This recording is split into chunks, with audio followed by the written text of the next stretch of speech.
Assalamualaikum warahmatullahi wabarakatuh. Di sini kami dari kelompok 5, mata kuliah diagnostik assessment.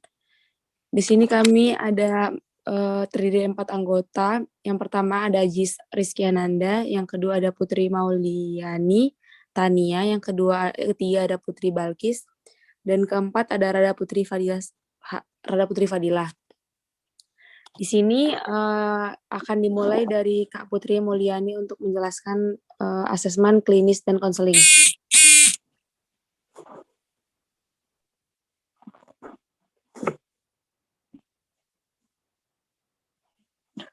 Oke, selanjutnya penilaian psikologi dan informatika secara budaya. Kami dapat mengidentifikasikan penilaian psikologi dan informatika secara budaya sebagai pendekatan evaluasi dan sangat tangkap dan responsif terhadap masalah akulturasi, nilai identitas, pandangan dunia, bahasa, dan variabel terkait budaya lainnya karena dapat mempengaruhi proses evaluasi dan interpretasi hasil data.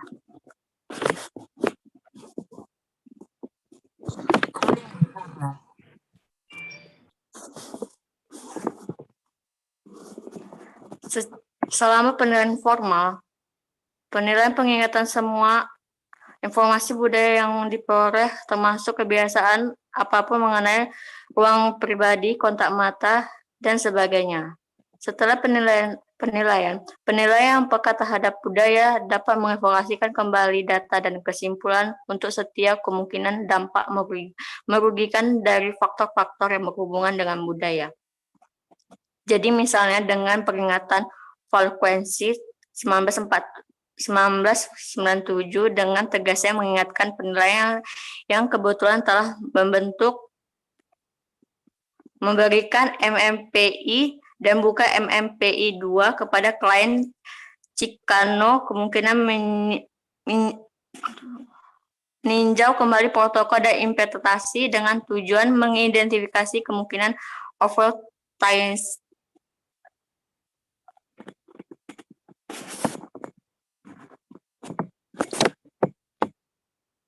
Selanjutnya, aspek budaya wawancara. Ketika wawancara dilakukan sebagai persiapan untuk konseling dan psikoterapi, mungkin menggunakan mengeksplorasikan sejumlah isu yang berhubungan dengan budaya. Agresi yang salah ejaan adalah akronim yang mudah diingat dan dapat membantu penilaian mengingat berbagai sumber pengaruh budaya saat menilai klien seperti yang dikemukakan oleh Fleming-Hals.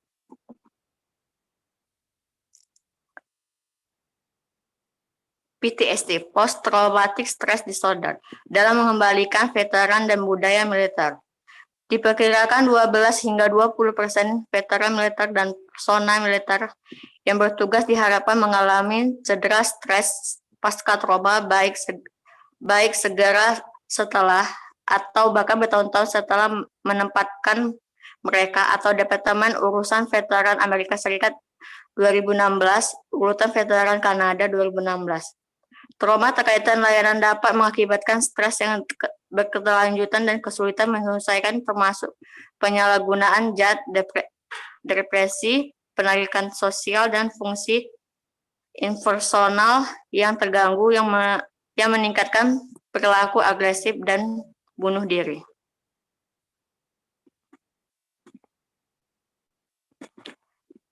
Gender veteran dan PTSD. Gender, jenis kelamin, maskulinitas militer, dan ide prajurit. Selanjutnya akan disampaikan dengan Ajis. Oke, selanjutnya gender, veteran, dan PTSD.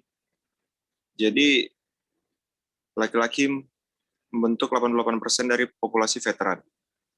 Mereka mengalami hasil negatif pada tingkat yang lebih tinggi secara proporsional daripada rekan perempuan mereka. Laki-laki juga memiliki tingkat penggunaan yang jauh lebih rendah untuk terapi trauma, dan tingkat kekambuhan serta tingkat putus sekolah yang lebih tinggi karena mereka mengakses pengobatan. Dalam kasus trauma dan pemulihan dalam kasus perempuan, trauma Peran sosialisasi gender baik dalam pengalaman trauma dan pemulihan dari trauma telah dipelajari secara ekstensif.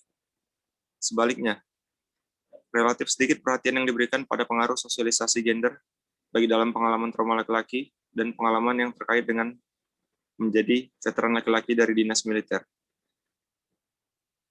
Gender, jenis kelamin, maskulinitas militer, dan ideal prajurit. Penting untuk membedakan antara kategori gender dan jenis kelamin biologis.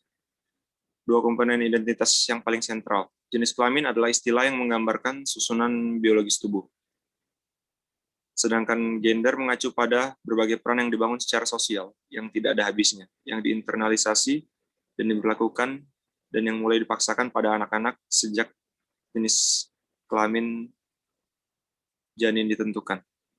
Sebagian besar dari kita belajar untuk mematuhi norma-norma gender dominan dari kelompok referensi kita pada usia dini, dan mulai melihat norma-norma ini sebagai seperangkat konstruksi yang alami dan valid. Jika kita memeriksanya sama sekali, peran gender sangat berfungsi sebagai pedoman implisit dan eksplisit yang tidak hanya memberikan valensi sosial pada perilaku dan atribut tertentu, tetapi juga mempengaruhi perilaku kita sepanjang umur. Tapi apa sebenarnya cita-cita prajurit itu? Pertimbangkan situasi risiko atau bahaya yang mungkin memicu sinyal biologis yang mendorong seseorang untuk lari ke arah lain dalam ketakutan.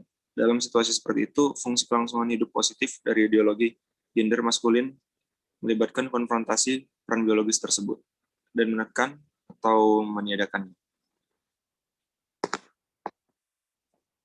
Oke. Selanjutnya, PTSD dalam pengembalian veteran dan budaya militer. Jadi dalam DSM-5, jadi DSM-5 ini adalah pembaruan tahun 2013 dari Diagnostic and Statistical Manual of Mental Disorders, alat taksonomik dan diagnostik yang diterbitkan oleh American Psychiatric Association atau APA. Kategori diagnostik untuk PTSD ditata sebagai pengelompokan 7 peristiwa atau pengalaman. Pemicu PTSD diidentifikasi sebagai paparan terhadap kematian aktual atau terancam, cedera serius atau pelanggaran seksual yang kemudian mengarah pada tekanan emosional dan gangguan kognitif dan perilaku kehilangan hak pilihan atas dunia dan kemudian diri sendiri. Oke. Kriteria diagnostik untuk PTSD termasuk adanya 4 kelompok gejala reaktif yang berbeda. A. Pengalaman yang mengganggu.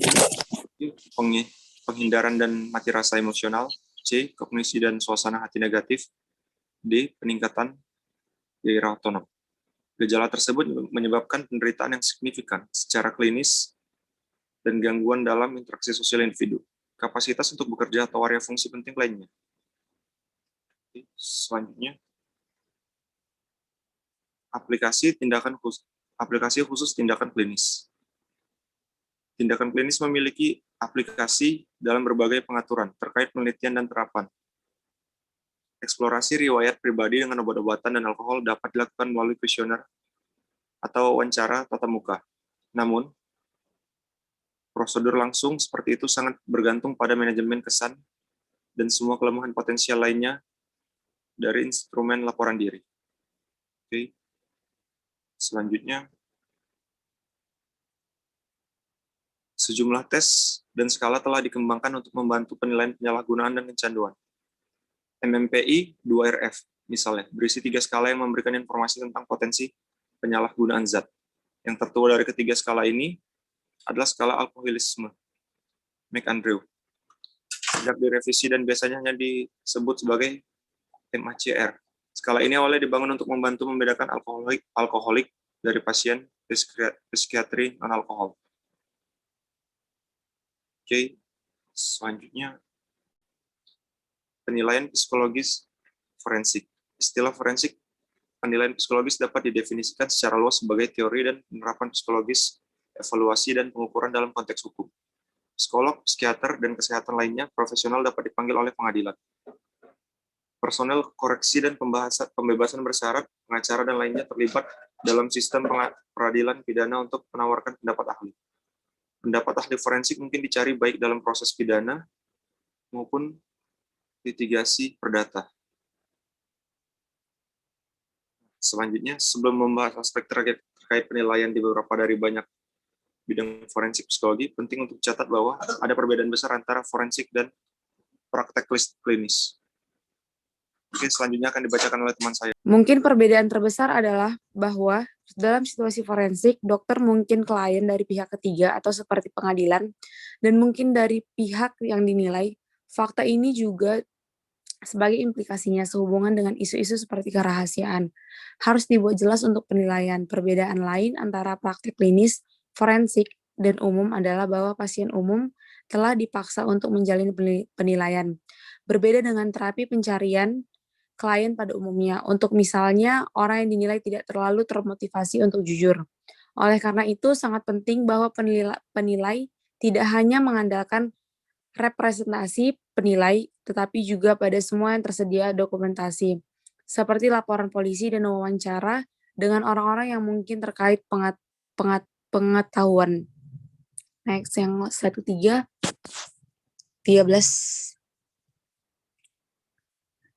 Kompetensi untuk diadili sebagian besar berkaitan dengan kemampuan terdakwa untuk memahami tuduhan terhadapnya dan membantu dalam pembelaan sendiri. Sejumlah instrumen telah dikembangkan sebagai alat bantu dalam menilai apakah seorang terdakwa memenuhi persyaratan memahami untuk membantu. Misalnya, para peneliti di Universitas Georgetown Fakultas Hukum menyebutkan 13 kriteria kompetensi untuk diadili. 6 dari kriteria tersebut adalah dicirikan sebagai faktual dan 7 dicirikan sebagai inferensial.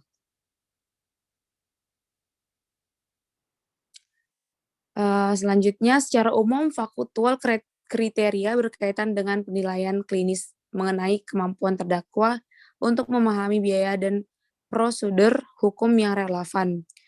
Kriteria inferensial lebih fokus pada klinis keputusan tentang kemampuan terdakwa untuk berkomunikasi dalam penasihat hukum dan membuat informasi keputusan, dan pembaca yang tertarik akan menemukan daftar sesuai 13 kriteria serta yang lebih rinci deskripsi kriteria dalam artikel American Journal of Psychiatry, Buchatman et al. 1971. Next, Bang. Selanjutnya ada diagnosis dan evaluation of emotional injury. Data polymetric ini juga memiliki pengobatan dan evaluasi program aplikasi. Dalam satu jenis aplikasi seperti ini, pelaku pemerkosa, penganiayaan anak, dan eksibisionis atau pelaku seksual lainnya terkena rangsangan visual dan atau pendengaran menggambarkan adegan perilaku normal dan penyimpang serta penis tumescence secara bersamaan diukur. Analisis data polometrik kemudian digunakan untuk mengevaluasi peningkatan sebagai akibat dari interferensi. Lanjut, Bang. Selanjutnya ada profiling. Film dan acara televisi kontemporer adalah genre detektif. Belum lagi, sesekali berita profil tinggi telah memberi banyak dari kita keakraban dalam istilah tersebut, membuat profil. Sekarang disebut oleh FBI sebagai analisis investigasi kriminal, dan oleh beberapa orang di bidang kesehatan mental hanya sebagai psikolog investigasi. Profil dapat diidentifikasi sebagai proses penyelesaian kejahatan yang mengacu pada keahlian psikologis dan kriminologis yang diterapkan pada studi tentang bukti di TKP. Child abuse and neglect, pelecehan dan pengabaian anak. Definisi khas dari pengabaian mengacu pada kegagalan di pihak orang dewasa yang bertanggung jawab atas pengasuhan anak untuk berolahraga minimal, tingkat perawatan dalam menyediakan anak makanan, pakaian, tempat tinggal, pendidikan, perawatan medis, dan pengawasan. Wawancara, observasi perilaku, dan tes psikologis semuanya digunakan dalam mengidentifikasi anak yang mengalami penyalahgunaan. Next. Kuesioner yang dirancang untuk administrasi kepada seorang anak yang mungkin telah dilecehkan, Manario et al. 1994, atau kepada orang dewasa seperti guru atau orang tua yang mengenal anak itu dengan baik, Chandler et al. 1993. Telah dieksplorasi meskipun tidak ada instrumen yang divalidasi secara menyeluruh, telah dikembangkan hingga saat ini. Profesional yang memiliki kesempatan untuk melakukan penilaian untuk pelecehan seksual telah disarankan untuk berintegrasi informasi dari banyak alat penilaian dan untuk memilih alat tersebut berdasarkan kasus per kasus. Next, Suicide Assessment. Saat magang psikologi klinis di Rumah Sakit Bellevue di New York, penulis senior buku ini, Cohen, memiliki kesempatan untuk melakukan terapi di bawah pengawasan dengan sejumlah pasien. Di tengah satu sesi terapi individu dengan 30% pasien rawat jalan laki-laki, pasien tiba-tiba keluar dari topik untuk mengatakan bahwa dia lupa meminum obat resepnya. Dia kemudian mengeluarkan obat resep dari sakunya, menelan pil, dan kemudian melanjutkan berbicara dari tempat dia tinggalkan. Selanjutnya dia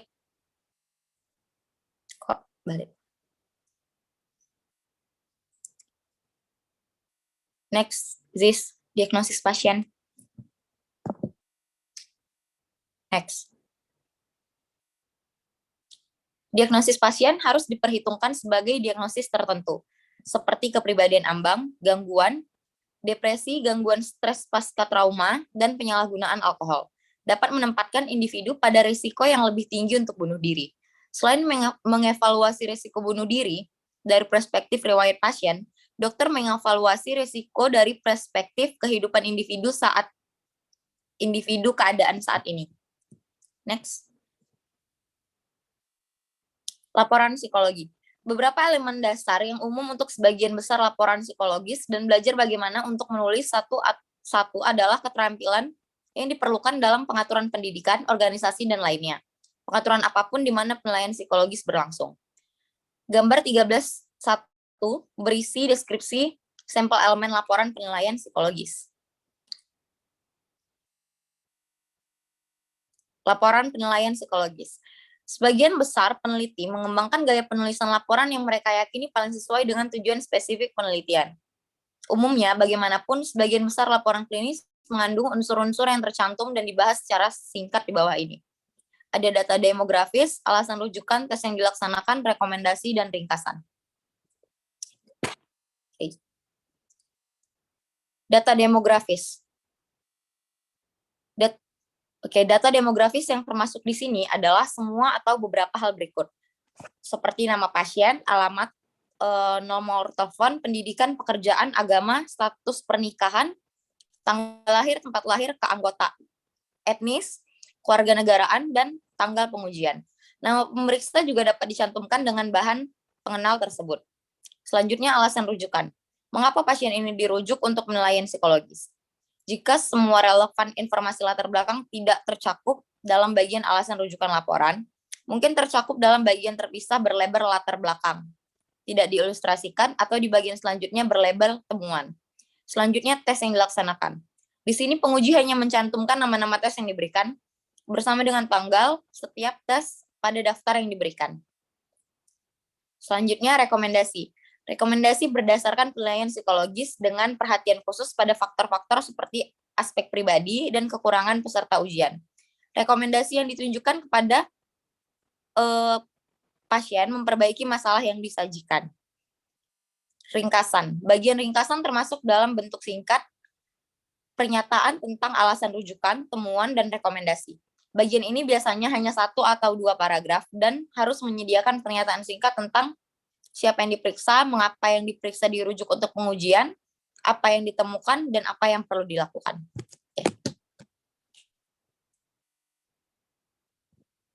Sekian hasil presentasi dari kelompok kami. Terima kasih. Assalamualaikum warahmatullahi wabarakatuh.